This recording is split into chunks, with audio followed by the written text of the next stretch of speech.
Take your stinking paws off me, you damn dirty ape! We're going streaking! Dave's Video Graveyard. That guy in a little coat. At no point in your rambling, incoherent response were you even close to anything that could be considered a rational thought. I'm not a smart man. Shut up! One tubby. What's wrong with him? My first thought would be alive. Why so serious? Wise man say forgiveness is divine, but never pay full price for late pizza. Hail to the king, baby. Hey, Ma! The meatloaf! We want it now! The meatloaf! Of all the radio shows in the world, this is definitely one of them. Dave's Video Graveyard on 100.5 WOWFM. Okay, you people sit tight, hold the fort, and keep the home fires burning. And if we're not back by dawn, call the president. Dave's Video Graveyard, Monday night here in chilly Semaphore. An absolute pleasure to be with you. Massive thanks going out to Greenie, taking us through Rev Heads tonight. Paulie, how you doing? Doing good, man. Doing very good. Cold, but good. Are you as nervous as I am this evening? Yeah. Now, much like when we had Pete the Stud on, we're going to put out an extra content warning at the start of the show, just because we're quite potentially going through a list of video nasties this evening, and it's going to be very interesting. Joining us today, it is the brains, some of the brains behind the Trasharama Film Festival, including an upcoming... I'll let him talk about the feature that is Ribspreader, but we're joined by Dick Dale. Dick, how you doing, mate? Pretty good, thanks, mate. Yeah, what do I feel afraid now? I'm afraid of myself. Not at all. Thank you so much for joining us.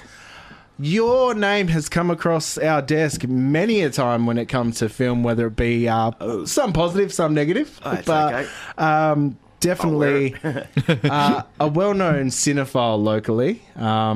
Basically, a punk rock stalwart, I guess you'd say. Tell us, what is film to you? Who are you and what is film to you? What is film Easy to me? questions. Entertainment? Who am I? I don't know. Okay, well, I guess as far as film goes, I'm the founder and curator of the Trasharama Film Festival, established in 1997, a short film program that there wasn't anything else like it at the time. And it's Australia's nastiest short film program. Sick and twisted, bad taste comedies, horror genre films from all over the world. I've attended a few. I can attest to that. Yeah. There was nothing going in 1997. Because you basically had Trop Fest. That was like your big thing. It's like, well, that's not going to show you anything that you wanted to go see. So, no, Trop Fest was basically crap fest. So you're like, I'll do one better. And I'll make one where it's just all good movies, man, or all bad, or whatever. Depends, you know. Yeah. I'd always throw something in there to spin everyone out. Basically, the baby of Troma Films and Trop Fest. Is that a better way of putting it? Let's just forget about Trop Yeah, Fest. okay, sure. I'm sorry I mentioned that name. From now on, called Crap Fest. Okay, cool. Nice. How have you found, like, obviously you said 1997 when it started, so it was a lot of film or more so video short films? What was that? What I played back then? No, with the films being made, were they shot on video or shot on film? That I screened. Yeah. Mostly video. I did get some films. Yep. Remember Timothy Spanos made a couple. They could have been shot on Super 8 or 16mm. It's a very long time ago now. But mostly video. And around them time, I was swapping movies with one Andrew Leovold from Trash Video in Brisbane. Yep. Who's recently Eat My Schlock. Yep. Which was like, he would just get movies from all over Australia. And it was a similar idea with I had, and we just had the sort of same idea around the same time. Yep. And I'm actually from Brisbane, so we got in contact with each other. And we swapped movie. He would play just absolutely everything he got at the pub. Like, he would have like 3.5 hours, including all the just absolute crap and everything. But I cut mine down to like an hour session. Right. Of what I thought was, good stuff. So you get quality, bad quality, or Yeah. In the eye of the beholder quality. But it was mostly all videos back then. Yep. Yeah. That's right. No, my very first, and I just remembered, I found my old programs. The very first film I ever screened at Trasharama was a South Australian film. It was shot on 16mm. It was made by Duran Grieg and Hugh Freytag, both who were working on my film, and it's called Total Recession. And it's amazing, and it still holds to this day as amazing. Okay. And I'd suggest you find that on YouTube and check it out. Total Recession. So that was a film, yeah. Being what you work in has its foot firmly planted in, obviously, exploitation and a lot of those kind of schlocky horror films. How have you found the technological progress? Like, now you can shoot a movie on your iPhone and it look, broadcast quality. Yeah. Has that taken away some of the charm of it, or do you think it's a great thing for, particularly for like your trasharama and stuff? Well, it's still hard to find. It's still pretty hard for me to find genre films. Yep. Yeah. But what takes it? Wait, I just hate all this computer crap, man. Yeah. I hate these computer effects. I like your practical. You'll see with my list of films that I like, they have practical effects in it, like latex and rubber and real messy stuff flying across the screen. What I hate or dislike is CGI and stuff. I still don't think they have cracked it yet. It still doesn't look real enough for me. Watching the scissor reel that you sent through of a lot of your work and stuff, one thing I couldn't help but notice was so many extras, so many players in your films and stuff that I know have spent many a nights in the shower trying to get spirit glue out of their eyebrows, out of their beard. I thought you spent many nights in the shower with them. I may have. It's a hazy 2000s. If they don't know I was there, it didn't happen, okay? But yeah, it can get very messy, and that stuff does stick to your face and whatnot, yeah. I remember one of the first conversations I had with you, Kamikaze days. Oh, yeah. We would talk about Tom Savini. And that just sort of rings true with, like, because I think I was just getting into, like, I'd already done, like, the most of the big name horror stuff, and I was trying to find the trash, and I was told, go see Dick. Well, once again, on YouTube, Screen Greats, the Tom Savini documentary. You guys seen that? Yeah. No, I haven't. Mate, do it till you go home tonight. Yep. It's on YouTube. I don't even think it's out on DVD, so it's okay. Don't feel bad. One thing I'll compliment your list on. Nearly every movie is on YouTube, so that made it really easily. Is it? Yeah.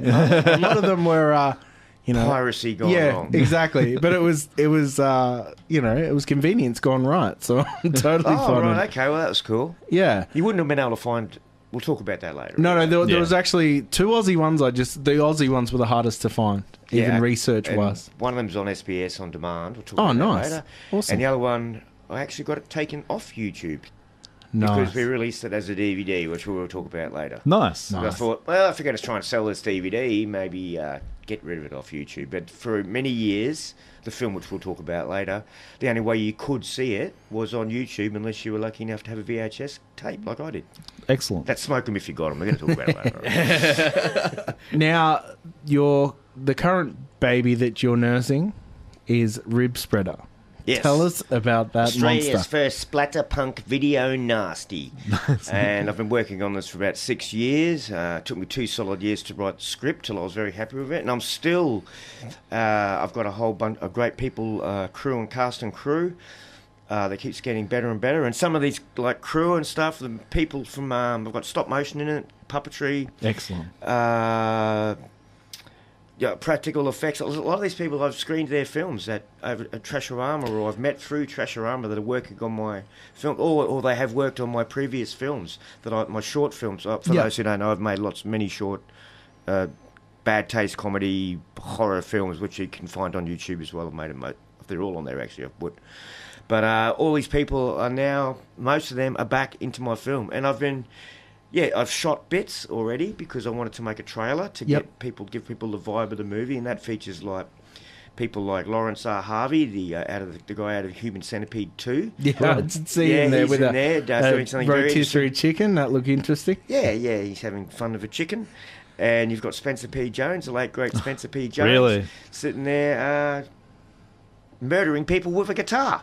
So as he would love. That's a trailer, man. We've got Chad Morgan in the film. Really? Yeah, I just got word last week that one Mr. Rat Scabies from The Damned has 6 years ago, me and him got really pissed, and he drank me underneath the table. But we got on quite well because he's actually a screenwriter. Right. As well. Looking at what you sent through, like there was a bit of a sizzle reel, there was a whole heap of like press releases and stuff. It honestly looks like it's going to be a film that you're going to have to ring someone on a landline phone and get it sent to your house because it's basically the old school video nasty. That's what I love. It's just the essence of what I love. I've just I might never get it. Let's get this one in the can, but I might not get another chance to make another movie. So I'll put everything into this, and I'll think of something else next. It really has the authenticity of like many of the films on your list this evening. I think in the sense that you look at the likes of like. After Grindhouse came out, everyone suddenly fell in love with exploitation films. And you get that digital type, like, even though I don't mind the films like the likes of Hobo with a Shotgun and those kind of high budget, things. Loses a lot of the authenticity because, there's no squibs. It's all digital blood. There's all, So this is there's no hosing down a footpath after you've finished, shooting. So. I did do a scene with Fred Negro, who's also in the film, from The Spit on Your Gravy, the St Kilda icon. Yeah, I got him playing a part of Sergeant Clint Shawcock. And we shot a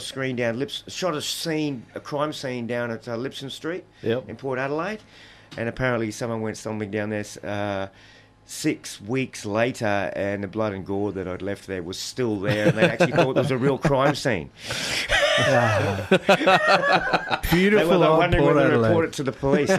Can I talk about crime scenes before we get our first songs? Like, every time that we played After You and Kamikaze, that stage was a crime scene. Oh, yeah. I've never had, do you know how hard it is to get fake blood off a bass? Because I can tell you how to get fake blood off a bass. Yeah, so I've heard lots of disgruntled things. No. It's because it's the way you look at it. It's like, it's a mark of respect. It's like, I got his fake blood on me. I was like, oh no, I'm gonna have to clean this now. So. Yeah, but what the people that didn't like it was like the Crown and Anchor having to clean their Volbeat speakers. Well, what about blood or a mannequin on fire in the middle of the street in front of the Crown and Anchor? Yeah. I was there that night. Listen, I didn't do it inside the pub. I had the respect. That's it. You respect. Nobody understands me. Nobody understands you, man. You had your OH&S meeting before it started. It was I had fantastic. that well planned, man, and still got banned from the band. Still got banned for a year after that from playing there. They should have had us on a residency, mate. Wow. Well, I think the Grace is calling. They do residencies. The Kamikaze Grace residency. My band, the Drunky Blunners, has got a gig coming up at the Grace Emily. Fantastic. But I've put away the mannequins. No mannequins. I've put away the chainsaws. I've put away the gore. Unless it's something bad happens and it's real, then I've got to get to the hospital. Nothing planned. We might kick into the music and then we'll come back and talk about Dick Dale's choice of the top 10 favourite films of all time. This is DVG.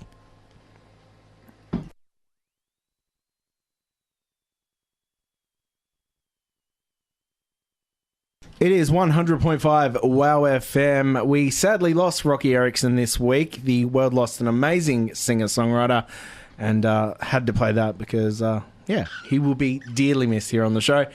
It is Dave's Video Graveyard. We joined for another guest choice special by the incomparable Dick Dale, taking us through his 10 favourite movies. Now, the first movie on his list from 1983, it is the film Get Crazy. Dick. Yes, this is a fantastic movie made by Alan Arkish. It's not available on DVD. Once again, it's on YouTube, as we said, but it's the only way you're probably going to see it, unless you're lucky enough to have a VHS copy or a dodgy download or something. But it's got Lee Ving out of the band Fear in it, doing an amazing version of Hoochie Coochie Man. But everyone there's lots. It's about the story of a theatre that's going to close down. I can't remember the name of the theatre. Okay. And these rich criminal types want to come in. The Saturn Theatre. Yeah, the bad guy is played by Ed Begley Jr. and his couple of goons. They want to smash it down and build a high rise. It's pretty much the movie Sing, but in the 80s, a much more trashy punk movie. But still, it's a great movie. It's fantastic, man. I love it. I don't know if everyone does, but it's definitely, if you're into rock and roll and punk rock, and Lou Reed's in it as pretty much himself. He plays a part of this guy named Auden. So, okay, basically that's the premise of the film. This theatre's going to, like, that. It's he wants to keep, this old school guy wants to keep it going. He thinks he has a heart attack, so he's on his deathbed. He wants to have this big New Year's Eve concert with all his favourite acts. And Ed Begley Jr. is this rich tycoon bad guy, and they want to blow it up. So at midnight, there's going to be this rocket that comes flying across all the audience. It's like the entertainment centre or something. And then there's a bomb in it, and it's going to blow up. So he has all his favourite bands there, like Lou Reed playing Auden, which is like, he's basically Lou Reed. Lee Ving from Fear is this guy named Piggy, and he's like basically this crazy punk rock maniac, and he's tied up on a chain, and they unleash him, and they put a gun on him, and he runs on the stage. He's got barbed wire wrapped around him, and he's going absolutely batshit bonkers crazy. And he's got to this girl band called Nadia, which is like a cross between the... Looks like the Bangles kind of thing. Or L7 or something. And they're jumping around, and while they're singing, people are jumping up on stage trying to mosh and that, and they're kicking them in the face. And then there's this hippie band, Mr. Cloud and stuff. And, they're all just like stoned. Oh, that's right. Yeah, they're all on acid stuff. And then this thing keeps appearing all the time, Electric Larry, which is like this strange creature, and it opens up, and it always has different kinds of drugs. Yeah. They put the drugs in the water supply. And apparently Alan Arkus reckons I was reading before that most of these stories are based on true stories. And he wanted to make a real movie like about this event, but the producer was having none of that, and so they made this comedy instead. But I'm glad that he did that. He also made Rock and Roll High School as well, the Ramones movie. I like how in these like early 80s movies, so you always have the bit part players like Clint Howard's in this. You see Clint Howard's in there. Yeah, Clint Howard's in there. Daniel Stern is Dick in there. Dick Miller's in this. Yep. My favourite Dick Miller. Look, I haven't seen it, but I had to check it out on YouTube. I'm definitely going to sit back and watch it. Man, I don't know how it's... With all those people, especially with Fear and I don't know great how music in it. Yeah. And there's a blues band in it, that's right. There's a blues band in it. I think it's Bill Henderson plays the part. It's like B.B. King. The King of Blues, and I think? Yeah, King of Blues. But he can't... Something happens to his blues band, and he ends up with a Jews band. Maybe the guy was deaf when he ordered the band or something, but he ends up with a Jews band. Okay. As his backup band. It's like basically Flying High of rock and roll. Nice. Movie. And it's awesome. And the music in it is fantastic. I was going to say, the funniest thing to me about it was I did all the reading about it before I looked up any of the clips or anything, and you sent me the link on YouTube. And in my mind, I was picturing, like, you know when the likes of MacGyver or something do a musical episode and they end up at a punk rock club, and it's like a TV producer's idea of a punk club. Yeah. This had something authentic about it. Like, more, like, in my mind, like, you're probably... Have you seen it, Paul? Yeah, I haven't seen the movie. You kind of picture like Streets of Fire or something like Walter, something like that. But it's very, like, it is a punk scene. It's very gritty. It's like the venue looks like a punk club. The crowd is just insane. It's like the Febby or something. It's very new wave meets punk. It's really colourful. Is the best way to put it. And I don't think it's ever going to get a DVD or Blu-ray release. Something to do with the sound, but I don't know. It sounds alright, but I did read that. Umbrella might get it. They tend to. I just hope someone does. But Dave, you were mentioning before, Alan Arkus actually comments on YouTube or something? Yeah, I've seen, because there's no official trailer for it, a lot of fans have made fan-made trailers, and I went through to each one of them, and the top comment was always, Alan Arkus, oh, thank you so much for going to the time of making this trailer. I actually started out my career making trailers. That was like his original job. He goes, so I'm doubly impressed. I was like, wow, like I wish. And he's like made about 50 movies or something. Yeah, and I'm like, I wish that you could have that kind of accessibility to like a lot of people's heroes / filmmakers. So that was pretty cool, I thought. Yeah, that's wicked. Well, let's get hold of him. Let's get this on DVD, Blu-ray with lots and lots of different extras on it. That'll be fantastic. We forgot to mention the biggest one of all, Malcolm McDowell. From Clockwork Orange plays Reggie Wanker, which is like a cross between David Bowie, Mick Jagger, and Iggy Pop. And he's like a disgruntled, aging, full-on rock superstar. And he's tired, because he's bored, because he's just got complete access. Reggie Wanker, yeah, complete access to like women Sting. and drugs, and his life's bored. And remember Electric Larry I was talking about before, putting stuff into the he ends up having some and he's having troubles with his wife and that, and he just. Yeah, anyway, he ends up drinking some of that acid that's in the water fountain, and then his penis starts talking to him. And then by the end of the film, it's not really a spoiler. Oh, so it is a biopic then. Sorry? It's a true story biopic. By the end of the film, he redeems himself and does the greatest performance of his entire career. Nice. So, it's great. And then, if you do watch it, well, I suggest you do, stick around for after the credits. Because Lou Reed sings. Lou Reed actually takes the entire movie in a cab to get to the. He hasn't performed in over 30 years. Yeah. Sort of like cross between Sid Barrett or something, you know. I was going to play his song from the film, but I'm like, no one has over 5 minutes to listen to Lou Reed on the radio nowadays. No, that song, that Little Sister one, doesn't go for. Anyway, it doesn't matter. Yeah. But I think people should just watch the movie anyway. And it's really funny. It's good. Sex, drugs, and rock and roll, man. Nice. And it's funny. And yeah, if you like movies like Flying High, it's totally it. And it's great music. I don't know what else to say. Now, would you rather hear from Fear or Sparks? What song? We'll play a song now. We can either play Sparks' Get Crazy from the opening of the film, or Fear's on. Fear! Hoochie Coochie Man! This is DVG. It is Dave's Video Grab out of 100.5 WOWFM, playing that, as always, our CSAs. Polly, shout out to Kay, I believe. Yeah, definitely. Nice. Repping us. That's it. Listening to us all the way down in Noarlunga. So we'll have to spend the night not talking bad of our southern suburbs friends. And as we continue with Dick Dale, we're talking about a fantastic first date movie. From 1980, it is from William Lustig, the infamous pornographer maniac. Why did you pick this lovely film? Because I absolutely love this film. I love Joe Spinell's performance in this film. I think it's amazing. I especially love the stuff when he's sitting in his room talking to his dead girlfriends. All the women that he's murdered, that he's scalped, and he's stuck their nailed their scalps to the mannequins and has made them all his girlfriends, and just does these magnificent monologues. It's so crazy, scary, chilling, that it's absolutely hilarious. I love it. I remember getting this. It's my favourite stuff. Yeah, I remember getting this on DVD when it got released finally, and it was unsettling. It was at a time where I'd watch a lot of unsettling horror, and it got me right back. I was like, this film got me. It's not. It's fun to watch, but not fun to watch. It's dirty. It's a dirty movie. Yeah, and I probably wasn't just like, I think everything I'd up to that point had been a little bit too polished, and this sends you on the track of like the unpolished horror. And I think one of my favourite characters in any of these films is New York before it was cleaned up. The absolute junker, 1980s. Before Juliana Reed. My film that I'm making, Ribspreader, it's set in Murder City. Nice. Which is what they call Adelaide sometimes, right?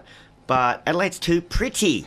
So I'm running around. That's what I'm basing I want my film to look like. Yeah. Dirty, like vandalised. So how did you film a scene down here in beautiful Port Adelaide? I don't understand what you're saying. Underneath the Lipson Street bridge is pretty scummy. The Bad Boy Bubby Street? Yeah. I've shot in that street as well, whatever that is. The Lipson Street's the one the train goes over. Yeah, the train museum. Still, since it's underneath the bridge, there's probably still heaps of gore underneath there because it doesn't get rained on.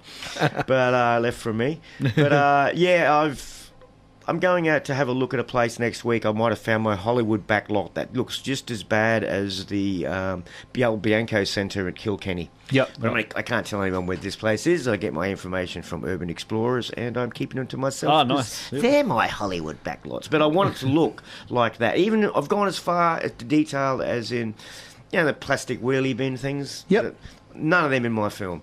I managed to get hold of about 3 or 4 Oscar the Grouch garbage cans. Yeah, man. They're quite expensive, actually, about 60. But a friend of mine was quite happy to steal them from his work and give them to me. Oh, just go to any of the local pro wrestling places and just steal them because they're one of their favourite props. Is the metal garbage cans. Well, I kicked all mine in as well. Anyway, nice. I got to they've already used some, and I just got to the set and I just started throwing them around and hurling them around. I should have just got some second-hand ones. Oh my God, right. Dick's such a diva today. No, it's authenticity. So this film is really unsettling. Even just the slow burn music, just everything about it is fantastic. Jay Chataway, isn't it? Chataway. Yeah. And I feel they even, in a different way, but they recaptured the vibe with the Elijah Wood version from 2012. Yeah, I do like the version. I liked it because it wasn't the same. It's a film that neither of these would be released today, though, because of content and just so visceral. Basically, Elijah Wood wasn't that. It's only 5 years. No, it was 2012. I reckon. Yeah. You reckon it wouldn't be released now? I don't think so. I think social consciousness has maybe gone a bit far since then. Maybe I'm in trouble. I know you've always been in trouble. Well, full disclosure, I was like, I can happily share the Kickstarter. I don't think I can share this trailer. Really? And you know what? That trailer that I've made, which you can see on the Kickstarter campaign, and I've got a few interviews up there on social media and that, and all links to the Kickstarter thing. I'm not saying put in for the movie if you don't want to, but share it. But please do put in for the movie. I'm 3/4 of the way there to my budget of making this Video Nasty, Australia's first splatterpunk video nasty, Ribspreader, with lots of cameos of horror and punk rock. And have I even told anyone what the story is yet? No, go. It's a story of Brian Burns, ex-tobacco icon, who basically his life has turned to crap since they banned tobacco advertising. Okay. And he lives in this rundown apartment, and he just buries his mother, who's looked after her for a long battle with lung cancer. Yeah. And he's in love with this So crack it's a feel-good hit of the summer, is what it's you're actually a telling us. comedy, yeah. Yeah, it really is a comedy. And as much as Maniac's a comedy. Yeah. Anyway, he's about to commit suicide one day, and this anti-smoking billboard character on a billboard outside his window starts talking to him and telling him that his life can go back to his former glory if only he goes around killing cigarette smokers, cutting their lungs out and making a smoking jacket out of it. So he builds this rib-spreading machine, and he after he's battling his demons and stuff, he doesn't really want to do it, of course, at first, but then things happen and he goes around and starts doing it. But he lives in Murder City, serial killer capital, so he has to... there's a turf war for victims. Have Pixar got back to you yet, whether or not they want to be involved? Not yet, no. But they're computers, mate. We don't want them. That's right. There's no room for that. You're going for a hard PG for this movie. They need something for that book place market, like right on a 10:30 on a morning. But I'm serious, this is a comedy, even though it doesn't sound Oh, look. I can imagine the execution of a film like that, and I'm sure it's going to be. I've watched stuff that you've made before too, and it all has an undertone of funny. So like it's it sounds bad. Oh yeah, maybe it is bad, but it's still funny. Yeah, lots of things sound bad on paper. So.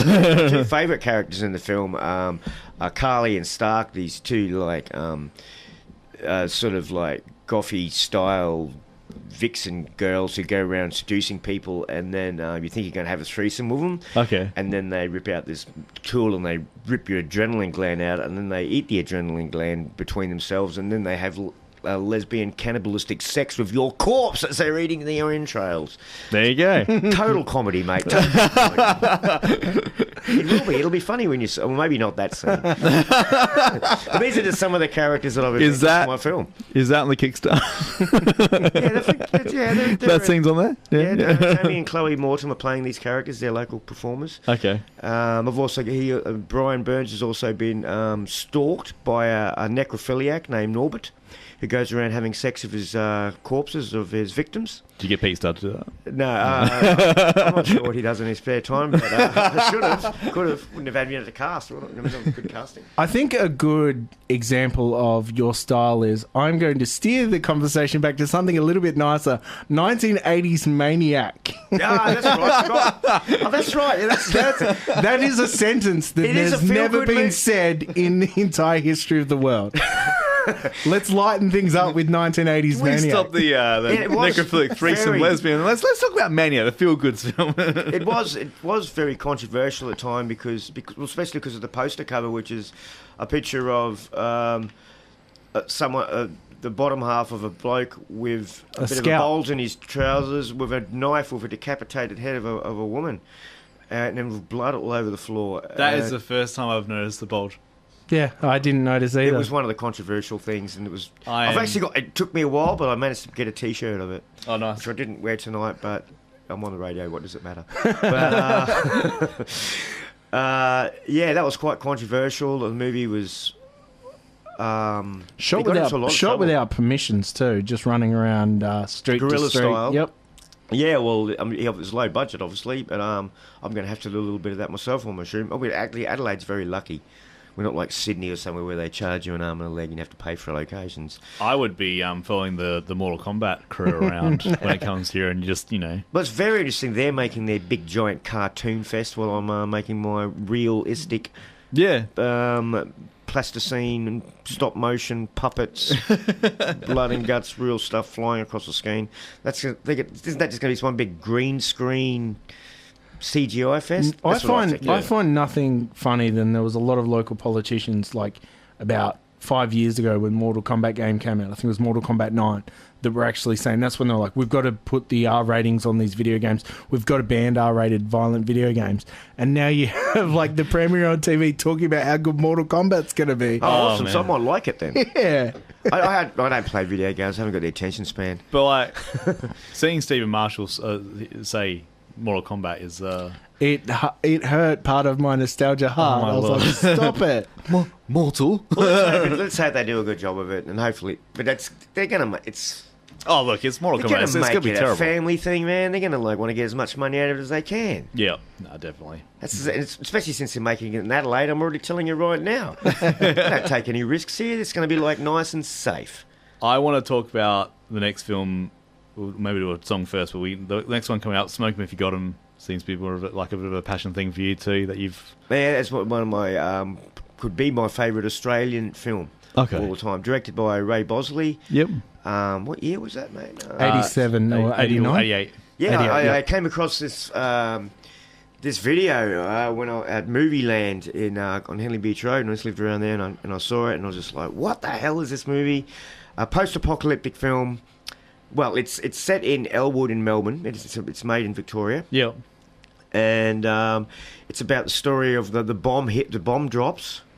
But these two guys, they've managed to invite all their friends, and they've got a basement going with a sort of a punk rock, sort of post-punk rock band. The real band Blue Ruin are playing, and they've got all the drugs and all the alcohol, and they just all party until they all die of radiation. And that is the plot of the film, and all the things that happen during it, and people killing themselves, and basically everyone dies in the end. And once again, it's a comedy.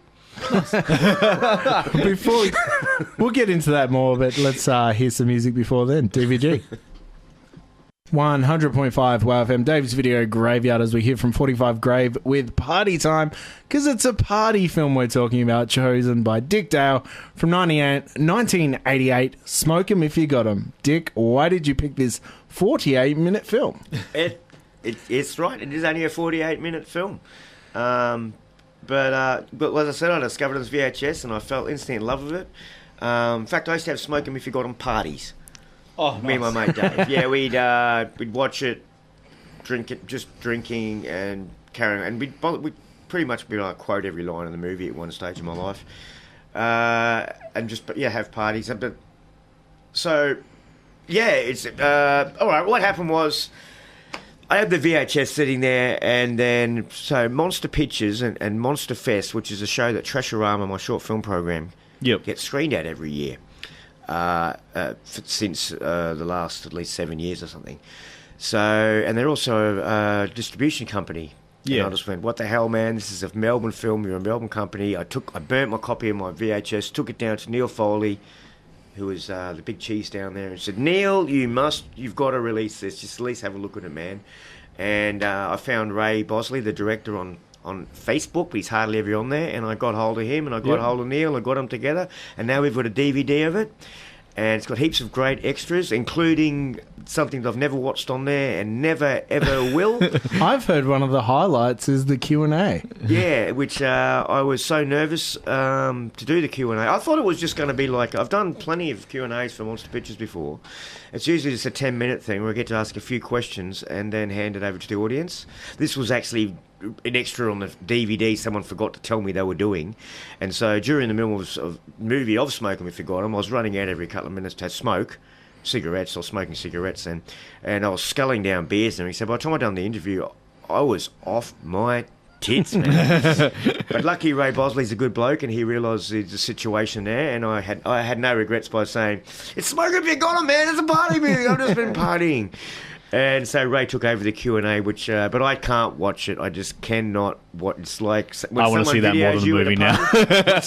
Someone videos you at a party off your face, man. You don't want to see that stuff. Now, if anyone out there is wondering how batshit crazy this film has the potential of being, I haven't personally seen it, but the director's work. He went on to make two of the biggest childhood shows for myself, being Lift Off and Round the Twist, both amazing. Wacky and this out is a there wacky things. movie. Yep. They have a thing in it called the Bong and Bang cocktail, which includes a bong full of pot, whatever, and a microwave. So yeah, well, should I give a spoiler away or what? Go on. Sure. Go on. Okay, so spoiler alert. So they grab this guy. He's been a real pain in the ass at the party. It starts off these three sort of bogany, yobbo-y, or typical Australian blokes. Aussies. And they end up going to the party. So you follow their journey as they go down into the cellar of the party and join this crazy party, and where anything goes. And one of them is being particularly annoying. Huey's name is. Can't remember the actor's name, but he's a bit of a Melbourne legend, and I think he was a musician, but he sadly passed away. Anyway, they grab this guy because he's being annoying, Hugh, and they smash a cone down his throat, and he's like, then they stick his head in the microwave, and they've got it set up so it goes on. They stick it to like 30 seconds, and they completely fry his brain. So he's just sitting there, and then they chuck him back outside into the apocalyptic wasteland, but they ended up letting him back in again. So they felt sorry for him, but he's doomed. Everyone's doomed in this film. You're not going to survive it. It's an anti-nuclear war movie, but and it has a message in it. The message is if a nuclear war comes, party, man! Even I'm going out in the deck chair in my backyard as them bombs come down. Of like, make sure I've got like a bottle of vodka in my hand. Australian independent film really has its fingers tightly into the post-apocalyptic or end of the world stuff. There's been some beauties, even a couple of years ago was is it These Last Hours? I think it was. These Final Hours. These Final Hours. Yeah, there's that. There's there's the one with Mad Mel. That Dead End Drive-In. Yeah, but there was a Sydney one as well. Last Night on Earth or something. Or, yeah, Last Night. Even it was pretty average. But I guess you could count Cargo as well because that's Aussie film. Essentially, zombie apocalypse. Yeah, I don't know. It's so get some shit's going down. It's going down in Australia. Yeah, and it's going to be fun. It is. Out of all the movies, you can tell it's going to be fun. No, this is the one film on your list that I was like, have to see. Like, yeah, this man, really just spoke to me. it. Don't even just get. It was on YouTube. I recommended so blame me. I recommended that. That was the only way you could see it. Unless you had the VHS, but just when the DVD was getting, I just said, you just take it down off YouTube, man. Get people to buy it. But it's got so many good features on there, like the band Blue Ruin reformed for this, and so I was lucky enough to see them do the set. Yep. I filmed it actually. I was supposed to put it up on YouTube, but I haven't got around to it yet. And that was like 5 years ago. But it's got little cameos from people in it. There's a scene when this guy just wants to ask this girl for a dance, and he goes through all the thoughts in his head, and he's going, should I ask you for a dance? Should I ask? Oh, no, she's only going to reject me. I'm such a... I love the official cover that they've used. It's that's obviously Hugh of the Bong and Bang cocktail. I was going to say it actually says the Bong and Bang cocktail edition. I like this section because it's done up as a VHS cover. The triangle in the corner says it's the Nuke and Puke section, which is a great way of describing it. But more importantly, if you look down in the corner, it has the Monster Pictures logo there on the DVD. So this is something that you essentially helped become into existence. I'm not Monster Pictures. That's the me, mate. Yeah, no, but what I mean is you put the steps in motion for this to exist. There's a 2-page intro in the booklet that comes with it from me. Can't remember what I said. I think I was just pretty much talking about the parties that I had over smoking. We forgot them, and they rang you up. I'll see you at the apocalypse. Really. Listen, Dick, we're really happy with everything you've done, but just for this booklet, you've just traced your hand. Is that what you want to put in there? What's that? What? No, I'm just saying. Yeah, I don't know, read the booklet. I let my copy away and then signed and everything. Ray Bosley wrote on it. There's a call sheet on there, and Ray actually wrote, "Why aren't you in this film?" I'm just like, wicked, man. That could be a bigger compliment. Nice. We'll get back into it as we continue the feel-good hit of the summer special here on DVG. It is 100.5 WOWFM, Dave's Video Graveyard for your Monday night Guest Choice Special with Dick Dale. Dick, you told me earlier in the week you kind of limited yourself to one film per director that you loved. Yeah. But you had to take 3. You couldn't choose between the 3 films from this director. Obviously, we heard The Remnants, Bad Taste. So you've chosen 3 Peter Jackson films. Yeah, because, well, let's face it, he made them Hobbit movies and the Lord of the Rings movies, so why can't his first 3 best movies be called the Peter Jackson trilogy at the beginning? That's fair. It's a fair call, isn't it? Yeah, well, it is, yeah. So maybe that's, yeah. So Bad Taste is what I chose, but, you know, I sort of want to think that Meet the Feebles and Brain Dead need to mention too, you know. Like, yeah. It's sort of, it is a trilogy. He does Yeah. Then he went, after that he did Heavenly Creatures, Lonely Bones. Was it The Dead? No, The Dead Next Door wasn't. Frighteners, but that's different. So Frighteners not too bad. Yeah, but it's different. It's not. Yeah. Yeah, so that just proved my theory wrong. And there was 3 movies in between again, and then he went on to his Hobbit fascination. Was The Dead Next Door him? No, that wasn't. That was not. No. Anyway, yeah. So starting with Bad Taste, total inspirational film. Yep. When I saw that, I knew I really that movie. I want to do this, and I was living with my mate Dave, the same Dave that lived in this share house, the same Dave who used to watch Smoking with Forgotten with, and he's a Kiwi, and he showed me that film, and I was just like, what the man, this is wicked. And we started to make this 40-minute zombie movie called Blue Dog. Nice. Pretty much like Peter did with his mates. Bad Taste is about an alien invasion somewhere in New Zealand, and the aliens want humans are like their fast food. That's pretty. And then Peter Jackson plays a couple of characters in it, I think. Yep. Derek's Don't Run is one of them, and then he's got a couple of other, and it's his mates who, and they take on the aliens. One of them's an SAS dude and stuff like that. Yeah.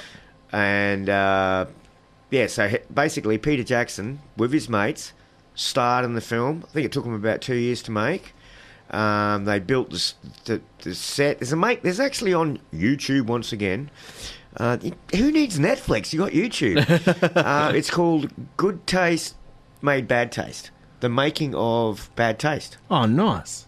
Was it Bad Taste Made? No, Bad Taste Made. Yeah, man, it's all about it. And they did everything in the film. Took them on weekends whenever they could. Pete had a job at a photographic store, I think, to get some cash. It was 18 months, and a lot of his friends were really annoyed because they had to keep their hair and their facial hair and all the same for 18 months. And one of them did his hairdo as a joke, like at the start of filming. And it's like, you've got to keep it that way for 18 months. Yeah, well, Tommy, okay, it's back to me again. But my film Ribspreader, my lead actor, Tommy Darwin, the Brian Burns character, ex-tobacco icon, is based on old mate Brian on the back of the cigarette packets. Oh, okay, yeah. So Tommy has been waiting for me to do this shoot, so he grew a moustache. And he's had that moustache for the last 3 years now. Nice. We're shooting this year, Brian. We're shooting this year, Tommy. We're shooting this year, so you can get rid of this. You're just not allowed in playgrounds for 3 years, so. Yeah, he's had to have a old mate Brian moustache, but he's only had it for the film. Now it's just part of him. But anyway, Pete did that on the weekends, and they did everything, and that's a total inspiration for me. This is how I wanted to do my film Ribspreader. But it looks like it's not going to happen like that now, and I've got it's going to happen in a bit of a block thing, but it might still take 3 months instead of like 3 years to shoot. Nice. But Meet the Feebles. Meet the Feebles is the Pete's puppet movie. It's sort of like the Muppets. Yep. But it's like the pornographic violence, seedy drug taking, sex, drugs, and violence version of the Muppets. But once again, it's comedy. I remember reading a thing where it really, really upset Henson's Creature Workshop, when this came out, because, you know, he always had that puppets are meant to be wholesome, they've got to keep that thing. And not the truth was out. That's what I was annoyed about. But the funniest thing is to find it, like, you look now, there's actually a production company called Muppets After Dark, which released that terrible Happy Time Murders. Yeah. And it's 25 something years too late. It's like, just go watch Meet the Feebles instead. It did it so much better. That's that Melissa McCarthy. Yes, that one. Yeah. She's a Muppet anyway. I do not. People said, you like it. Don't tell me what I like. I'll just watch Meet the Feebles again. It's the original feel-good, bad time Muppet movie, and it still holds up. I mean, it's timeless, really. When they made giant. There's actually a really bad quality version of the making of that on YouTube as well, but it's really, really bad quality. Right. But there were giant puppets they made. It was like absolutely full-on ambitious project. I have a puppet in my film, which sort of, and I've had puppets in my other films too, like Pelican Boy. Yeah. Pelican Boy is a film I made, which is my reimagining of Storm Boy, where Storm Boy, Pelican Boy, and his lovable pelican, Mr. Perkables, is invaded on his little island, and he's what is it? Where they live? Island. Wherever they live. I read the movie and I don't even know where they live. Neo-Nazi pirates who hate pelicans. They like seagulls, and so they're sig-heiling seagull. Yeah, I know this is bad. I get it. I was just going to let it go. I know it's... Anyway, but it's funny, and it's just a fake trailer that once again you can see that on the thing. But I had 2 puppets made for that. One of Mr. Perkables, the lovable tap dancing pelican. Colin Moore made that, and once again Colin's working on my film, making Sigmund the Cigarette, which you'll see as a puppet in puppet form. And a lot of people will just do it as a computer. Obviously on the billboard it'll be a talking computer. And then we had Zane Gass made me the zombie puppet, because that's right, I forgot to tell you, the pirates do get hold of Mr. Perkables and blow his brains out with shotgun, but so it's not far off the original. Well, yeah, but why didn't they come to you when they did the remake? You know what? I wasn't even consulted. But when they kill Mr. Perkables, they kill him beside a toxic waste drum, and so he comes back from the dead, and turns out Pelican Boy's a little psychotic, and then it turns into a bit of a I spit on your grave sort of scene, Mad Max scenario, where he goes around killing all the neo-Nazis, pirates who are into what I would give seagulls, not pelicans, for this year's version of Storm Boy to have a featurette where it shows Jeffrey Rush in his $1 million trailer, just sitting watching your movie, like getting himself ready. Just the reaction of his face. I did meet. They have the new Storm Boy movie. Yep. I did meet Trevor, the guy who plays Fingerbone Bill. Yeah. Okay. I met him at a Pro Tools gig at the Metro Hotel. Wow. Yeah, met him, and then people go, Dick, you got to meet this guy. It's Fingerbone Bill. You got to meet Dick Dale. Everyone thought it was very funny.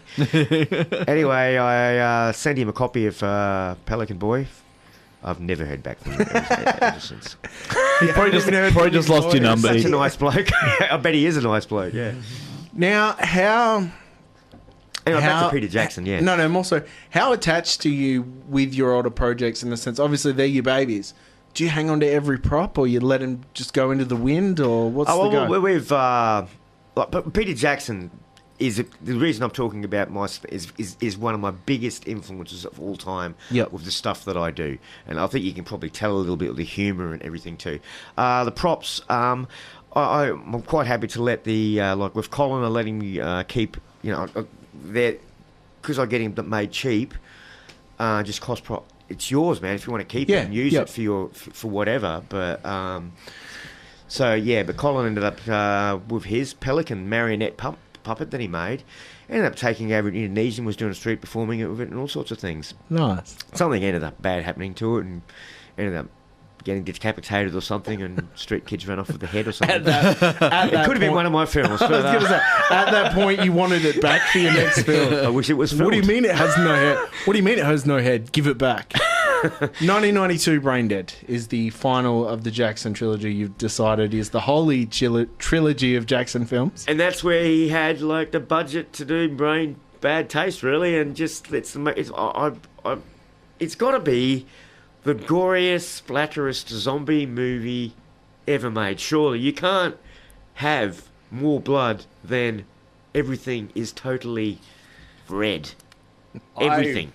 I remember seeing this, and it was always for like, I don't know if I could do this. Like the bit where they're eating at the table, and it's just like the custard. Oh yeah, my face Lord. into the custard. When I went and seen it at the cinema, like, okay, so the scenario we better tell people, like, it's about a zombie outbreak that happens in New Zealand, as all these movies. Was this? Sorry to cut you off. Was this movie not called Dead Alive? I feel like it was called Dead Alive. It was 2 different times. Yeah. Because they already had a Brain Dead. Yeah.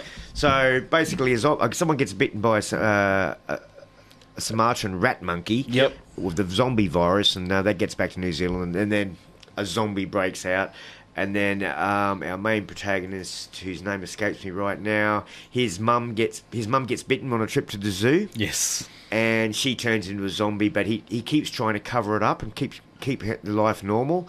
And then she has some visitors come round from some kind of RSL club or something. Oh yeah, some very poshy sort of thing. So he has these guests over. And his mum's there, and she's she's turned into a zombie, and she's a real bitch. She's an absolute bitch, but she's turned into a zombie halfway there or 3/4 of the way there, and she's vomiting up shit and stuff like that. And what's the guy's name? Lionel. Lionel is trying to keep it really cool, and they're eating custard, and she's dropping pus into the custard. And then her face falls yeah. And there's pus and everything dropping into the custard. Yeah, when we saw that, I went home and me and my girlfriend cooked up custard and ate it. we were cool.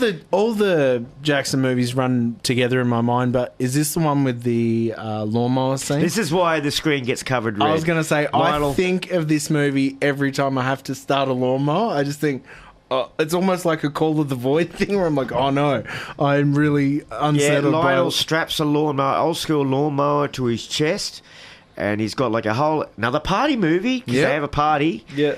And his deviant uncle has a party. I think it's his deviant uncle that has it, because the mum's out of action, and then Lionel goes crazy ace massacre with a lawnmower strapped to his chest against all the zombies, and blood just sprays the screen. Michael Helms from Fatal Visions magazine, and also a film distributor, he's in this film in the party scene. He gets killed. He's also going to be in my film as well. Oh, nice.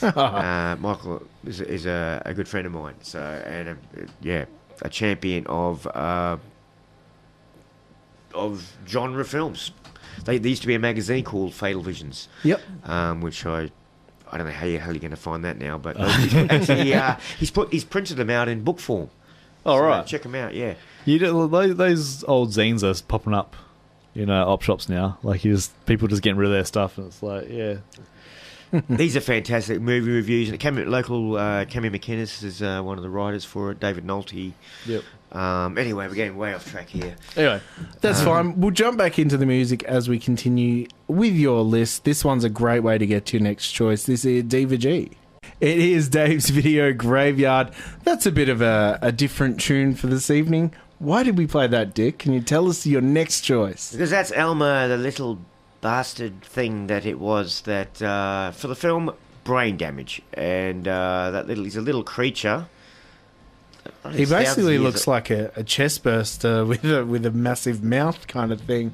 Yeah, what he does is he jumps on the back of people's necks and he's a parasite. Yeah, and he's a creature that's been going through the generations, addicting, and Brain Damage is sort of like an anti-drug movie, I guess. Well, it is, yeah. Elmer's this little creature. Frank Hanalotta made it. Who made Basket Case. Yep. Frankenhooker. 2 other movies I totally recommend, but this one is sort of like my favourite out of them. And Elmer, I can't remember the name of the main character's name, but anyway, Brian. Oh yeah, Brian, of course. Brian gets somehow ends up with Elmer, and Elmer jumps on the back of his neck and injects him with this fluid, which makes him get full on drugs off his tits. But and so he gets instantly addicted to it. But Elmer likes brains, so Brian has to go off to he gets addicted, wants to keep eating, getting high, so he has to go around and killing people and eating their brains. Basically, another comedy. Like we spoke with the lighting just off air, I do like when he takes the enzyme, when it goes into the back of his neck, and he's at the junkyard, and just the way it's lit, like nighttime is that lit, effect. That blue colour, much like a lot of the Tales of the Crypt episodes from the 90s and stuff. Anytime, anytime it's night, it's like that blue music video lighting. But the rainbow look, it almost looks like there's hidden rope lights everywhere with like a real smoky effect. I did tell you about looks amazing. lesbian cannibals earlier. Yes, you did. There's going to be some effects in my film. And the lighting in this film is one thing that I do love.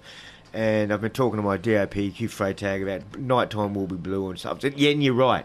It's totally 80s, isn't it? Yeah. It's an 80s. That just reminds me of the 80s. I was a teenager in the 80s. I'm pretty sure life was lit like that. It's got the wet streets. It's just got everything about just that. It's like a music 80s. clip, the movie. 100%. It's as opposed to movies like Maniac and stuff. Well, that's one thing. Like when I started watching this, I was surprised by the quality of the production value, and I was like, "This looks almost like the cinematography in like Catherine Bigelow's Near Dark, or like even the Welcome to the Jungle music video, where it's just got that way of you see everything in the shot, but it's nighttime and it's not day for night like a lot of films." Just realised, like. He made Basket Case, which is that dirty, maniac-y, dirty New York garbage strike film, and then he made this, which was so clean. Clean is the word. It's clean. It's a clean movie. Watching the whole thing, it's about a dirty subject. Watching it, actually, you know what it really reminds me of? The first Terminator film with the night scenes. Like, I expected in any scene of this, suddenly an orb to open up and a Terminator show up. Because it just has that... That's dirty, though, too. But it's more so just that slick dirtiness, if that makes sense. Like, it's high production value of something that's low production. I think Frank Keenan must have got money by this stage. It's like, maybe 100%. It takes 3 movies to get you the budget you want. It wouldn't have hurt to throw a little bit more money to creature design, though, because it's still definitely... Elmer's a little puppet, by the way, if people haven't seen it. Definitely belongs in the camp of a trauma film. Yeah, it's not a trauma release, is it? No. No, but Frank Keenan-Lotter, or however you pronounce it, is definitely a legend. And the movies that I've mentioned, Frankenhorror and Basket Case 2 and Basket Case 3, are definitely worth watching, but this is my favourite. I haven't seen it for a while now. I had to laugh. I do watch them once a year, though. The entire movie of Brain Damage is up on YouTube, and the thing that made me laugh was it's been up there for 7 years. It hasn't been removed. Some friends of mine released a tour video of them, like their band playing on tour, and one of them like got his ass out in one of the shots for like 2 seconds, and that got him banned. Like that got the whole account deleted. And then the scene where he comes out of the fly, when it basically comes out like it's something else and goes into the lady's mouth. That whole scene is in there, and I was like, "Oh, this is just fine." Well, there is a cut version. You know, all that the hole in his head and all the bloods. That's the bit that got cut. Right, it was a cut version, but the crutch bit still is intact. That never got cut, far as I'm aware. There's a bit at the end where he basically decides to defeat it, he has to inject the drug that like overdoses the parasite. Elmer. He ends up with a gunshot wound to his head, and suddenly all this light starts pouring out of it. Like it looks really good. It reminds me. Do you remember that Brian Brown film? Is it SFX? Oh, FX. Yeah, FX. You know that creepy like. The cover of it? That's exactly the special effects they use. I know that movie. It was so long ago. Yeah. No, this one is very different. Like, even though it fits within your list, synth and cool as well. Yep. I'm not sure who's done the soundtrack for it, but the one thing I found most confronting of this entire film, it's not any of the gore. It's not any of the themes. It's not any of the gross out bits. It is the old lady that used to be the host and used to have him as a pair. She screams when he goes missing, and she screams for maybe 6 minutes. And it didn't matter. Okay. It didn't matter how much I turned it down. I was like, this is too much screaming, because she's searching her house and pulling all the furniture and everything out. Like, she's going through a cupboard, just smashing all the bowls out. But the whole time she's shrieking, and I was like, I have a hangover right now. Well, for those who don't know, Elmer was originally in the possession of these two old pensioners or whatever, and they've had him for years. And then Elmer jumps ship and gets our mate Brian, a new mate Brian, addicted to them, and then they end up getting, I he wants to escape. thought perhaps they were doctors, because in their house there's lots of anatomy, like the parts of the human body and stuff. All those posters and stuff up around. I was like, I reckon they're professors, because they're even feeding it fresh brains and stuff that they've got, and just stuff like that. But her screaming is too much. But yeah, I haven't seen it for a while, but it just had to be on my list. I haven't, since I've been working on this film, I haven't had a chance to watch much of anything. But this is definitely a movie that people must see, or any of Frank Heaton-Lotter's movies. And you haven't seen Basket Case, my God, just get there and get that out too. But this is different than that. You wear your heart on your sleeve with the films that you love. Do you ever jump the fence to the other side, and will you go see a blockbuster? Will you go see anything like that at the cinemas? Yeah. Yeah? Yeah. Oh, jeez, I've got any guilty pleasures there. Oh, yeah, well, I love Paint Your Wagon. With Clint Eastwood and Lee Marvin musical. I have Lee Marvin tattooed on the back of my leg singing Wandering Star. Nice. Is that what you mean? Yeah, that's what the kids are into these days, is Paint Your Wagon. What is this? What strange language is this freak talking about? My basis of the thing of Paint Your Wagon is the Simpsons parody of that. I'll never forget, my dad was absolutely obsessed with cowboy movies. And so when The Unforgiven came out in the 90s, I suddenly went, wow, I love cowboy movies. Yeah. So I saw the tentpole ones, like the likes of that, and to a lesser extent, Dances with Wolves with your mate, and Tombstone, which I still have a soft spot for. But Dad basically made me a list of movies that he's like, all right, you got to see this. So yeah, he got me to see the Dollars trilogy, all these films. But I remember going to the video shop and reading it to the guy to type into the computer to see if they had it. And it was funny. He's like, oh, this is an amazing list. Because I was like, I want this, I want the Wild Bunch, I want blah, blah, blah. And then because I didn't know, and I'm like, there's one here called Cat Ballou. And the guy's like, okay. And I'm like, Paint Your Wagon. And he's like, okay. And then he's like...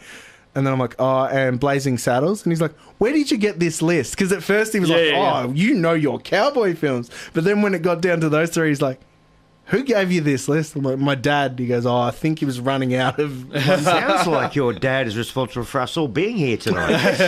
Pretty much. The list began. Yes, the list. I still watch Blazing Saddles fortnightly. Really? Yeah. I'm well-rounded. I haven't seen it in years and years. I just remember the baked beans beginning. That's about it. I went and saw it at the... What's the cinema on Goodwood Road? Capri. The Capri. It had a late night screening. Oh, no, it wasn't late night. It was a Friday night, 7 p.m. screening. And I said to my wife, you've got to come watch it. It's one of my childhood movies. We go there, and there were so many people there with young families. And I reckon about the fourth N-word in, just... everyone, it was almost like a game of guess who with the people in the audience. Every time something confronting happened, we lost another family of young children that were watching it. Still love that film. Yeah, well, yeah. I don't know. I can't answer that question. But, well, I guess my three... I'm going to say this. I didn't put them in the thing because everyone likes them, but my three favourite movies of all time, possibly...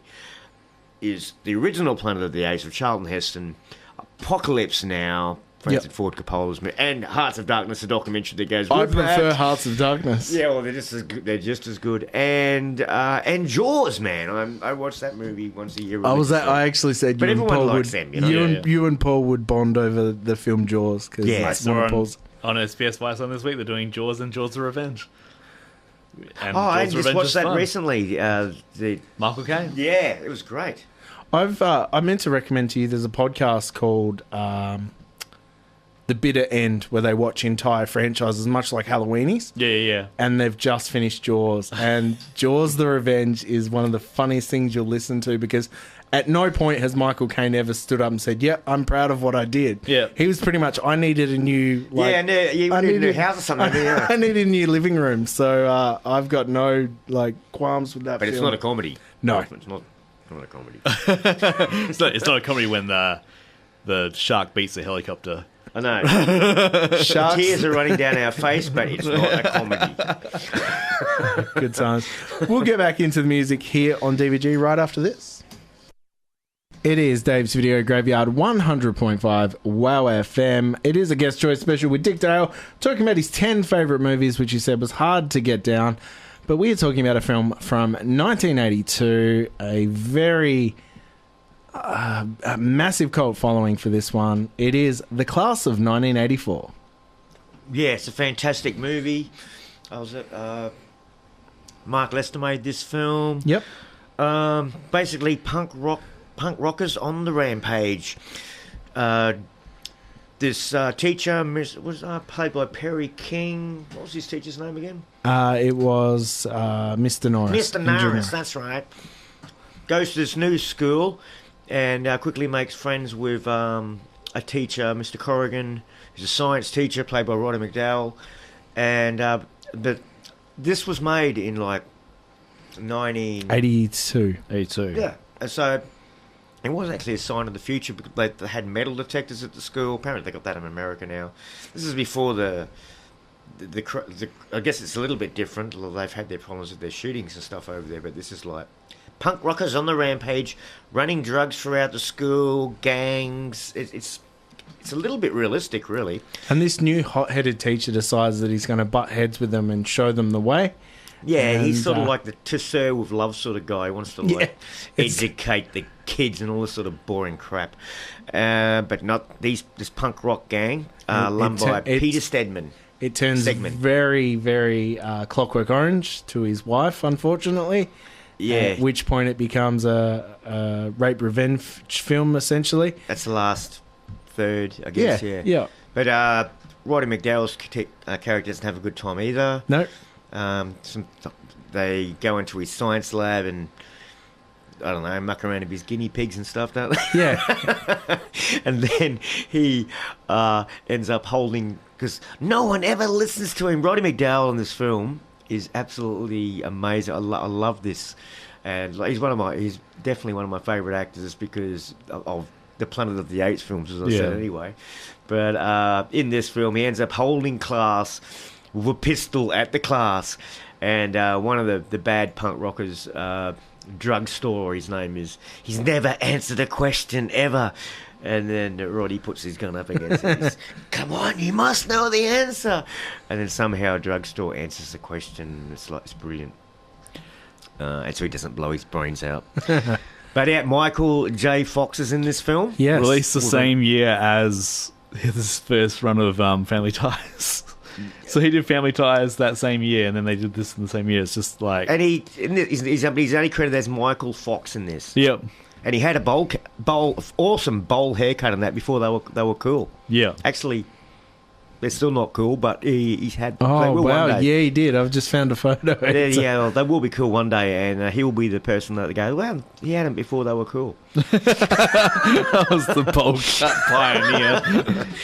But, he's actually good in this as a nerdy, sort of annoying, but one of the... I don't know. Look, I was on the punk rockers side. I was, to a certain extent, anyway. You know what I mean?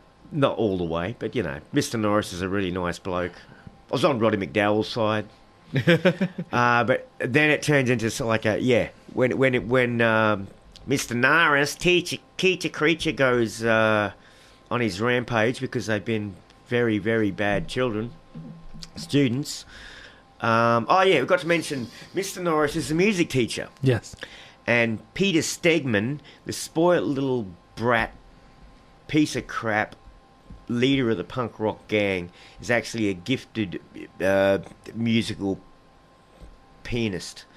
But he's not allowed to join the music class because he disrupts the other students with his violent behaviour and stuff. So at the end of the film, they have this giant concert in a hall, and there's a big showdown between Mr. Norris and the punk rockers. And one of them ends up on a saw blade lathe thing. They all get wasted very, very, very, very violently, and it's awesome. And one of the highlights of this film is the punk rock band sort of punk rocky new wavy band Teenage Head. Sing that song No Sense in It. Yep. And it's actually a really good version of the song live in it. And there's a little mosh pit scene and stuff before Stegman and his gang go out the back and sell drugs and hire out their prostitutes and stuff to other kids. Good times at high school. Yeah. I stumbled across this film after I had seen movies like The Principal and Dangerous Minds and stuff. So for the first for the first 2/3, this runs along the same rail, but then it goes this off. Yeah, I'm sure. Yeah, 100%. But then this goes off the rails where they didn't dare to in those other films, and it really caught me off guard because I was expecting, I know this story, I know how this is going to go. I didn't. As soon as I saw it when it came out on video, I was absolutely hooked to this film. So much that in 1982, when I was at high school, at screen, it might have been on 82, 83, we were allowed to screen films in screen and television class at school. And so I could not wait to take this class and show them. And that's rated R. It's definitely rated R then. And my hippie teacher took it as some kind of I was putting some kind of death sentence threat on her or something. Yeah. Because I was a punk rocker looking type. And I did like that stuff. So, yeah, she didn't take it very well. But, what a great movie. And what a great movie to watch at school. There would be teachers losing their careers if that was screened in a school now. Yeah, well, and it's funny, I nearly got suspended from music class by going up and doing the complete opposite of Peter Stegman. Our music teacher, he looked like Beethoven, Mr. Watson or something his name was. So in the movie, Peter Stegman goes up and he sits down and Mr. Norris is like, what are you going to do? And then Stegman plays this beautiful piece by Mozart or one of those people. And but when I did it in my music class, I just went up and did what everyone thought Stegman was going to do and just smashed the absolute crap out of the piano. And then I was up the office and I was about to get suspended, but I didn't. But that movie, definitely fantastic movie. It's on YouTube, I know, but don't worry about that. Just go buy it because it's out of sync on YouTube anyway. Yeah, I did. I did actually know. I tried to show a friend at their house, but just go buy it, man. Nice. Sticking in the 80s for your next choice, you've chosen From Beyond from Stuart Gordon, based on the writings of H.P. Lovecraft, reuniting himself with Jeffrey Combs from Reanimator. Yeah, Reanimator. This film I haven't seen, but it looks like you haven't seen it. It looks like an amazing body horror film. To everyone in the radio land tonight, I wore my From Beyond t-shirt.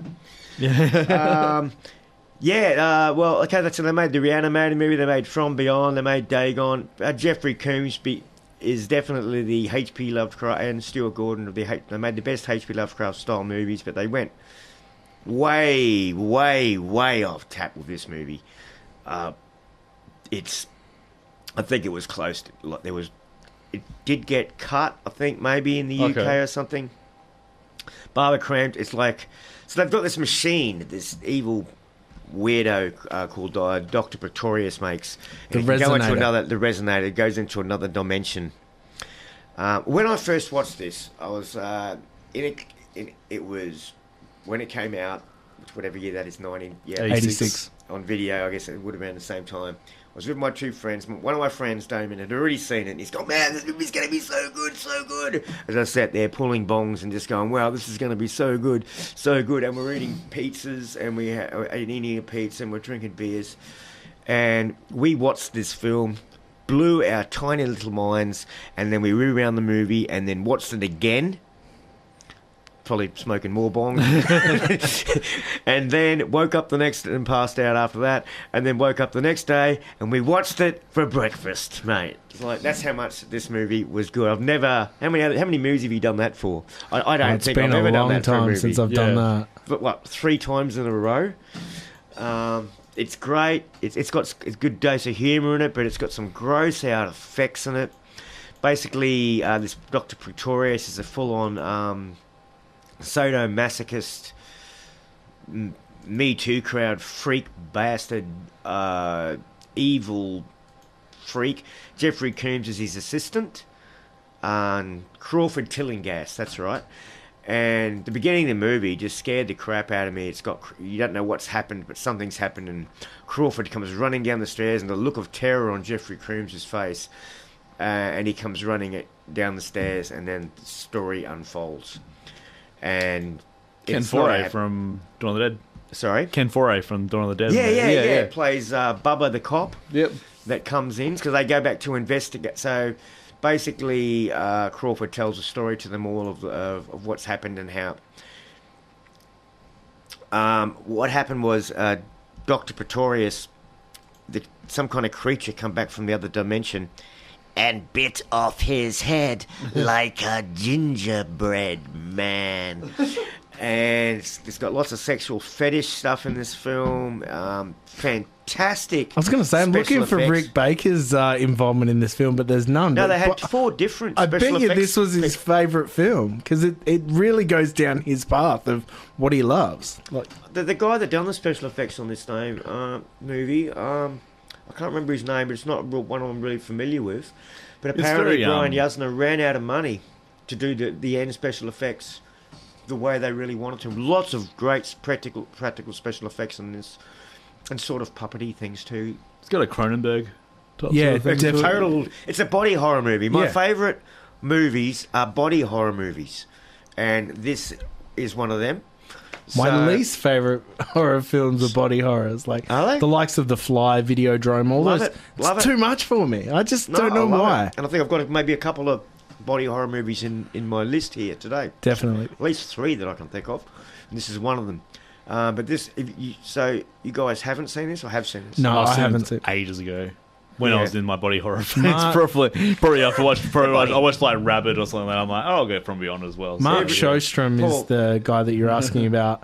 He did the makeup for the Dick Tracy movie, Evil Dead 2, Nightmare on Elm Street 3. He's done... He excels in this. Yeah, he's done a lot of X-Files. He did the first Men in Black film, like some uncredited work. Phantasm 2, Poltergeist 3, Evil Dead 2... Prince of Darkness. So he loves his H.P. Lovecraft stuff. The Mutilator. He worked on Videodrome, so no surprises there. Yeah, I'll right. Definitely put this on my strong avoid list. He did the music video for the Ramones' Psychotherapy. Yeah, he's got a type of film he likes to work on. Yeah. Well, Paul was saying he's in his body horror phase, mate. I'm always in my body horror phase. Every morning I look in the mirror and the body horror is getting worse and worse. Cronenberg shooting a movie. My mirror is Cronenberg. James Wood is just hitting a video against your stomach. You're like, stop.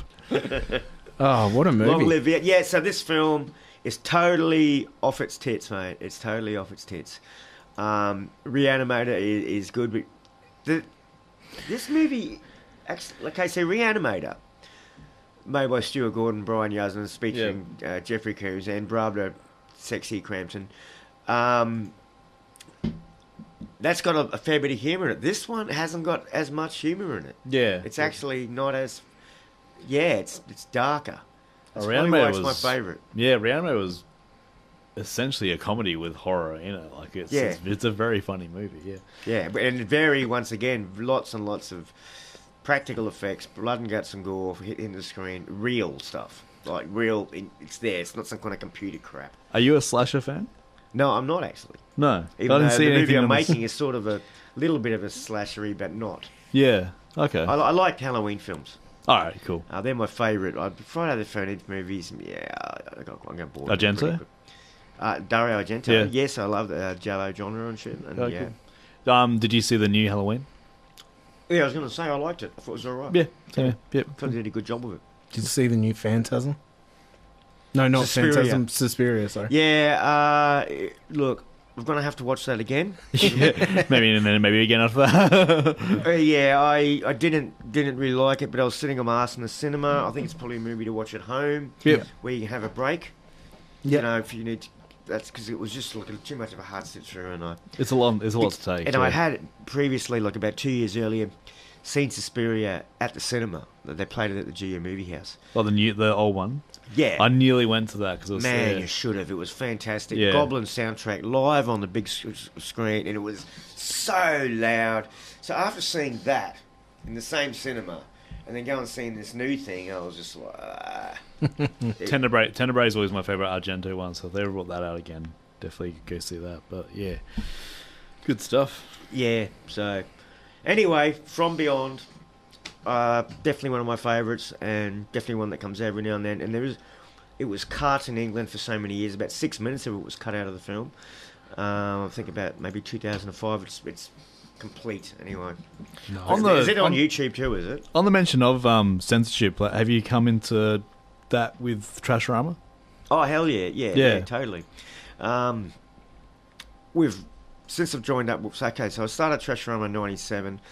And then I started booking bands and being a barman at the Squatters Arms about 2010, and I found it too hard to do both the Trasharama Film Festival, and so it disappeared for a couple of years. I just didn't have the time. Yeah. And then there was a Monster Fest started up. Yep. And they had a competition on it, and I knew Neil from my dabblings with Trasharama. Yep.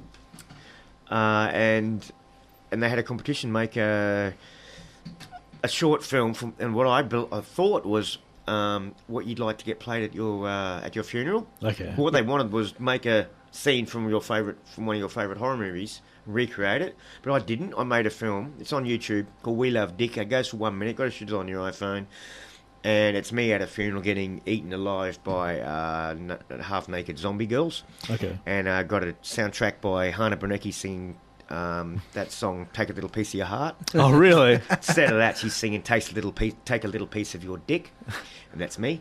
Nice. And it won. Nice. And so I got to go to Monster Fest, and then Neil's there. What's happened to Trasharama? So Trasharama got back again and got going. So since then, I've been dealing with them. And when they've had to deal with the censorship board and out of all the horror movies and everything that they play, the censorship board is always like, not always, but the only problems they've ever had is like, what is this stuff you're playing? What are these movies? And usually it's down to one film director from Tasmania.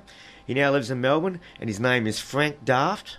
And he's just come on board to be an associate producer of my film Ribspreader. Okay, cool. And he is the filthiest film director, the most controversial short film director in Australia, bar none. In fact, he even went to a holiday to New Zealand, and he had his video cassettes in his bag or something, and then Customs got hold of him, and they're seeing his films like Final Feces, and I think that they thought he had some kind of illegal porn collection. It was actually sort of much worse than that, because Final Feces is about some guy that goes around... So let's go straight to next choice. From 1982. Oh, man. We are talking about The Thing. Oh, yes. That segue's amazing. You have picked my second favourite film of all time. Yeah. Tell us why you picked... What is your favourite film, by the way? I don't want to tell you. Okay, no worries. Terminator 2. Another day. It's Terminator 2. Okay, all right. Okay, cool. No worries. Yeah, well, The Thing, once again... Rob Bottin, special effects in this film. When I saw this when it came out, I was lucky. This is how I got a lot of my education back in the 80s. So it came out in 1982. I was lucky. I lived in Queensland, Rockhampton. 2 months before E.T. Was it? Yeah. Yeah, which sort of destroyed it because everyone it. wanted good times. To me, this was good times. There was a local drive-in cinema about 2 blocks away from where I lived in Queensland. Right. So it was always nice weather. I went and seen this film with my friend Ian. We found there's a hole in the fence. Yep. We went and seen it 4 nights in a row because it was that good, man. Like when it was only on for 5 days, I think. Or maybe it was on for a week, I don't know. But we went 4 nights in a row and saw it. I was sitting there, and that was when you could just they had speakers at the drive-in, so you just sort of sit beside the thing and watch it. Yep. But the effects in this movie at the time blew my mind, and they're still fantastic. To this day. They're still fantastic. Now, I got nothing against the prequel that they made to this. If people don't know what this film about, it's about a bunch of people out in a Arctic Research Centre. Yeah, and they unearthed this spaceship. Actually, this dog runs onto their site. This helicopter's rocking up. And it's being chased by a Norwegian, yep. Yeah, and the helicopter blows up and dies. And he accidentally blows it up with a grenade trying to kill the dog, and he is shot to death because he accidentally shoots one of the researchers.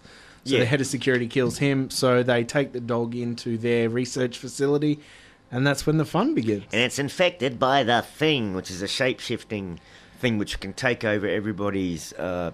take over you, and then all of a sudden, once it's busted, it just explodes into the most horrific, weird-ass...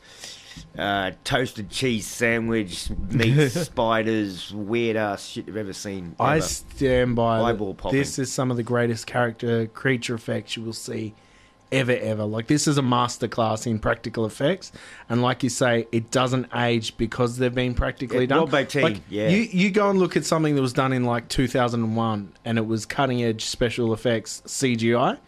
It looks so bad today, whereas you watch this film and you're like, that's something you could actually see. Like, that's something. And they've done a really good job of it. It always blows my mind to know the scene where the doctor goes to defibrillate, and the chest opens and eats his arms. That whole set caught on fire and burned to the ground and had to be completely redone, and they didn't film the first take. Did you know that, he got his arms bit off? Yeah. He was a double amputee with the fake face. Yeah, and so it actually does bite off the fake ends of the arms. The fake arms. And they stuck a mask of the actor on the amputee guy so that you briefly see it. It looks like him. Yeah.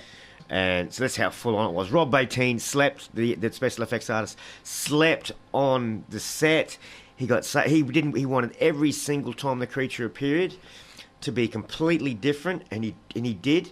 He got so worn out that the only effect he didn't do in it was the 3-headed dog thing. When that dog that they recently got turns into a creature and kills all the other dogs and then morphs into this one giant thing. That was Sam Winston. Yeah, he had to come in and do that job because Rob was totally thinged out. But I love, like, John Carpenter is one of my all-time favourite directors, and I just love... Me too. Some of the elements that he thought of, like the fact he refrigerated the entire set so that everyone's breath could be seen, like, just... And starring Kurt Russell, by the way, for everyone out there. A fantastic actor. This is what made him. Yeah, pretty much. His big comeback, wasn't it? Dave doesn't like Kurt Russell that much, so yeah. Shut up. No. I was going to say, if anyone hasn't seen The Thing and they're listening right now, you can remedy that by not listening to our show. You don't deserve to be here. Exactly. And John Carpenter made this, and Kurt's Escape from New York was, that was high up on my list as well. But this movie takes the cake as one of the greatest films of all time, and even probably out Cronenberg's Cronenberg, doesn't it? Really, I mean, in the insane creatures in this are mind blowing. Now, speaking about insane creature effects, we probably shouldn't be talking about this next film straight after, but we will. You've chosen the film from 1993, and here's the synopsis. The residents of peaceful Pebbles Court, Holmesville, are being used unknowingly as test experiments in a new body drug that causes rapid body decomposition, including melting of skin and painful death. It is directed and written by Philip Brody. We are talking about the film Body Melts. That's right, and it's another Melbourne film. Starring Nick from Blue Heelers. Yeah, it's actually David Cronenberg goes to Ramsey Street in Neighbours. That's pretty much what the film is. It's a weird film. They're taking vitamin things and they're blowing up. Lisa McClune is in it from Blue Heelers, and she's pregnant and she's taking the vitamins, thinking it's no good. But Did you not say you have one of the props from this? She's pregnant in the film. This is before she really got pregnant. But I actually have her pregnant torso exploding. She blows up in it. She explodes. Spoiler alert for everyone rushing out to see this. And the umbilical cord flies out and strangles her husband at the same time. I've got that at home. Bob McCarran, the special effects makeup designer, gave that to me. My friend Mark Nichols was working on a film and met Bob, and Mark done a few effects on mine. And he was talking, and I gave my body melt little hand flyer. I gave it to Mark when he went down to Sydney when I knew he was working with Rolf to Hear Mad Bad Bull Bubby, and Bob was going to be on the set. I said, "Can you get him to sign it?" And he wrote, He did sign it. He wrote "Stay Cheesy Dick" on it, because my production company at the time was called Cheesy Knob Nasties. And then apparently they were rummaging around the attic on set or something, or at the studio. Then Bob goes to Mark, "Do you think Dick would like this?"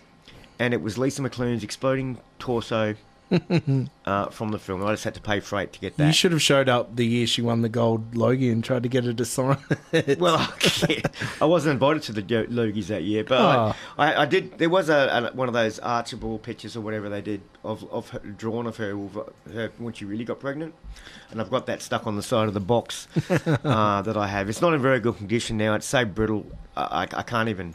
You can't move. It used to open. It used to.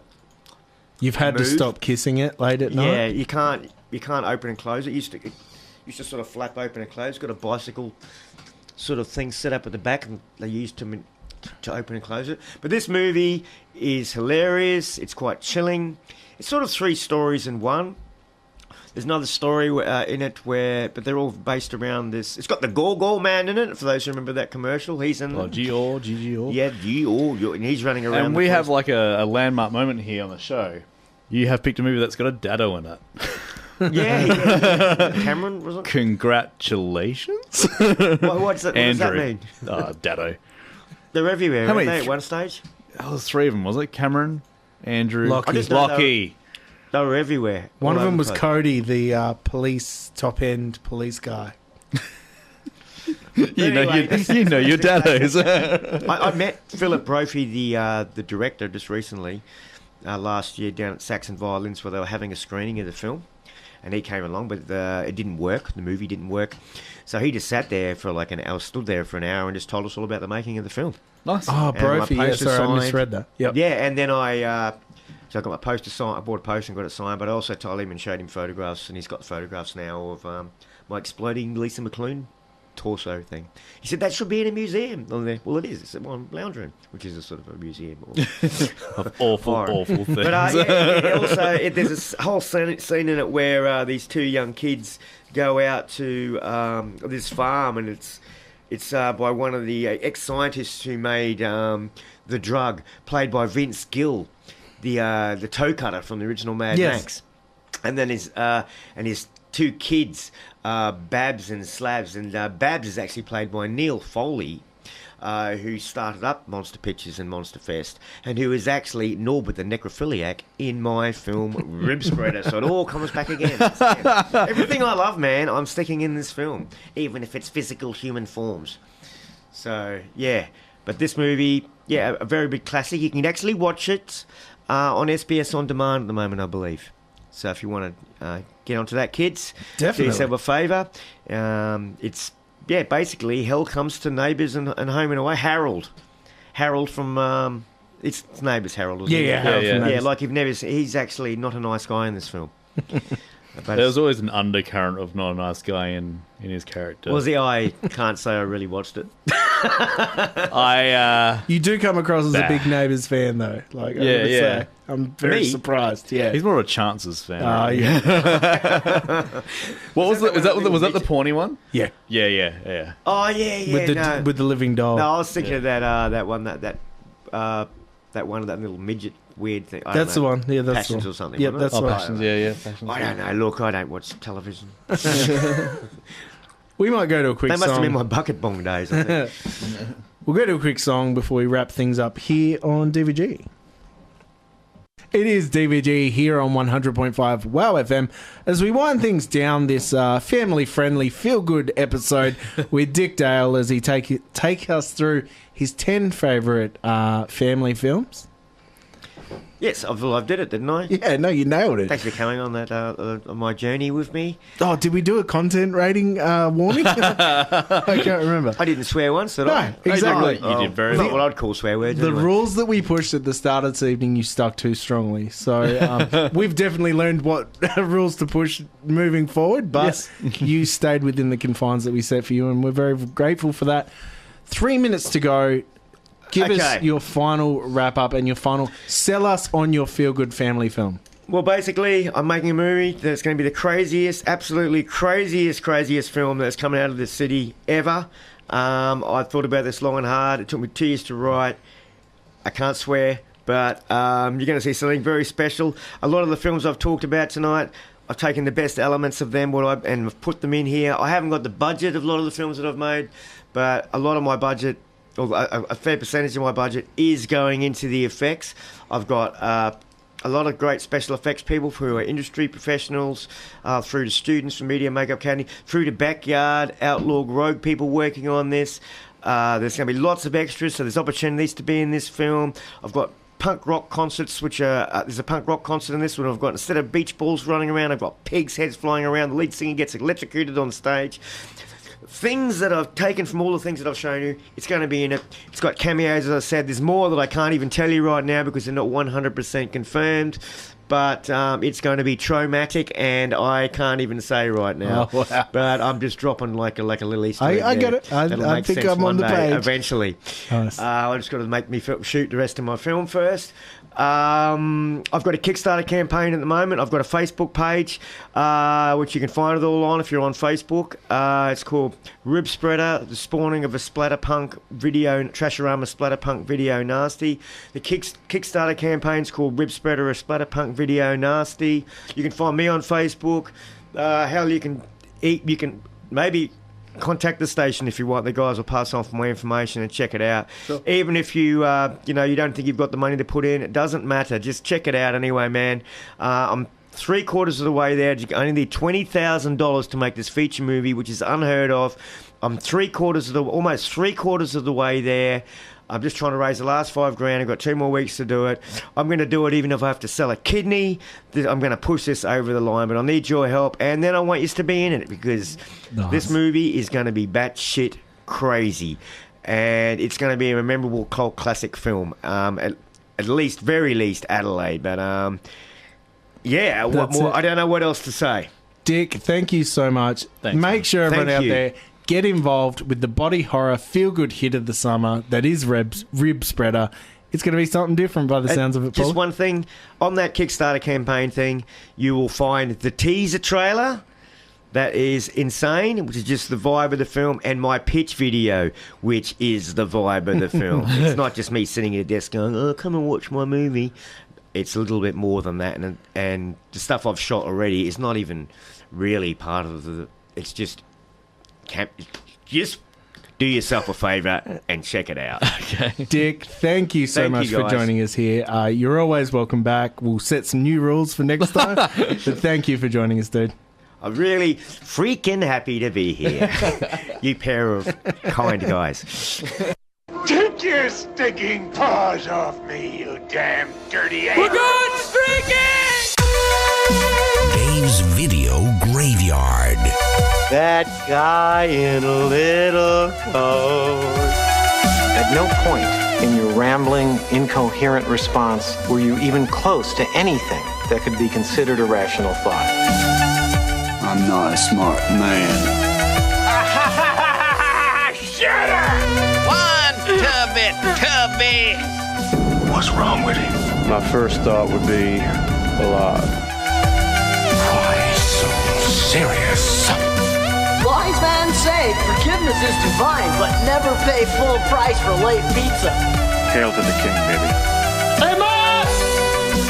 The meatloaf! We want it now! The meatloaf! Of all the radio shows in the world, This is definitely one of them.